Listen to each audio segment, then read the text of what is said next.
Welcome to Less Girl Therapy. I was up all night thinking about intuition versus imagination and the interplay between them.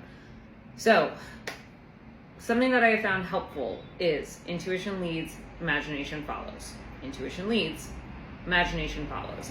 If you're somebody who has been a daydreamer, if you have high anxiety, if you know how to kind of tap out and dissociate and create scenarios, it can feel like your imagination leads and then it questions your intuition. But what I like to do, and the way that I kind of find some semblance of grounding in this uncertainty, is I use my third eye. It's not your imagination. The third eye is a completely different scenario. And I let the third eye reveal to me what I'm meant to be seeing. So I actually don't manufacture the space.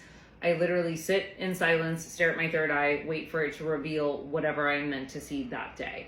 That's intuition. When I do imagination work, so if I'm in a space where I'm I'm trying to design my new life, I'm trying to design this really great, big, exciting things that are happening to me, I take the foundation of intuition and then I expand upon it using imagination and I play with it. And it's a very light, airy, detached space. It is a space that says, I already know that this is going to happen. I trust that this is going to happen because my intuition has assured me of that. How it actually executes is really fun. And that actually alleviates the sense of self-doubt that comes from my imagination has shown me 17 different ways, which means that my intuition is wrong. No, your imagination is building off of your intuition. It's taking the core concept that this thing is going to happen. And then we get to play with, here's all the possible ways. And when you notice that it's actually not your responsibility to create how it's going to happen, it doesn't really matter what your imagination creates. What matters is that your intuition has told you that it is coming. It becomes such a more exciting creative space. And for me, what I actually do internally is I say, this is not my intuition, this is purely my imagination, and then I let it run wild.